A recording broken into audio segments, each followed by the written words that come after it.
Ayan mga lodi, magtitinola tayo. Ayan, ilagay ko na yung bawang at luya. Susunod ko na yung sibuyas. At ayan na nga yung sibuyas. Ang napakaraming sibuyas. Ayan, sarap niyan.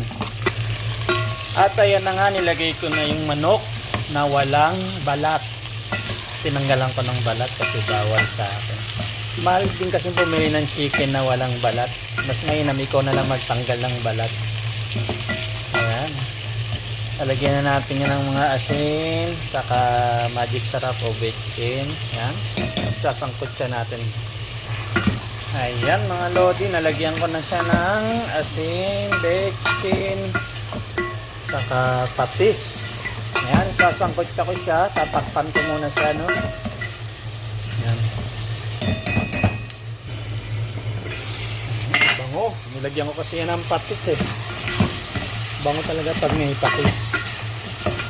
Ayan, lalagyan ko na ngayon ng sabaw. Ayan. Dagang ko pa yan. Ayan, nakulo na siya. Nalagay na natin yung papaya, mga lodi. Daming papaya. Up, dadan. Up. At isasabay ko na nga rin ang malunggay.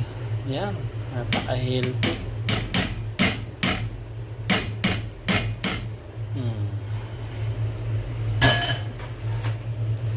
Kala nung iba yung mga sa Pilipinas, walang mga ganito dito. Akala nila kinakain ko puro Arabic food. Siyempre hindi. Siyempre kung ano yung pagkain sa Pinas, meron din dito. Pwede mo rin naman lutuin. Meron din mga restaurant na Philippine food. May mga grocery, Philippine food. Ganyan dito. Basta masipag ka lang magluto. Makakain mo ang gusto mo. Kasi pag sa restaurant, mahal, sayang. Tapos magta-taxi ka pa o magpapadeliver ka pa, babayad ka pa ng delivery charge. Magluto ka na lang, magsasawa ka pa. Yan, hanggang bukas ko pa nga yan, eh. Ayan, luto na siya. Tumutulo-tulo. Tikman natin. Ilagyan ko yan ng patis. Tapos yung asin pa niya ay special, yung Himalayan salt. Saka nilagyan ko din siyempre ng ordinary na iodized salt.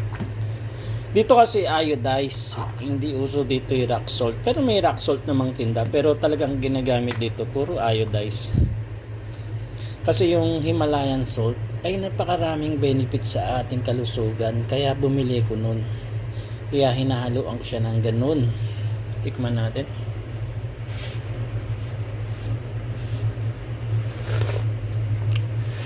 Sarap. Mahilig kasi ako sa maalat. Yan, ang dami niya, no? Alam niyo ba, mga 2 to 3 days ko yan iuulam. Kung sa Pilipinas, ayaw mo nang inuulit-ulit ang ulam. Yung iba ha, ako hindi ako ganon. Pero pagdating mo ng abroad, baka magbago yung pananaw mo. Okay mga idol, tapos na tayo magluto. Magbakas na lang sa baba. At mag-follow naman ang hindi mag-follow. Let's go, count me in.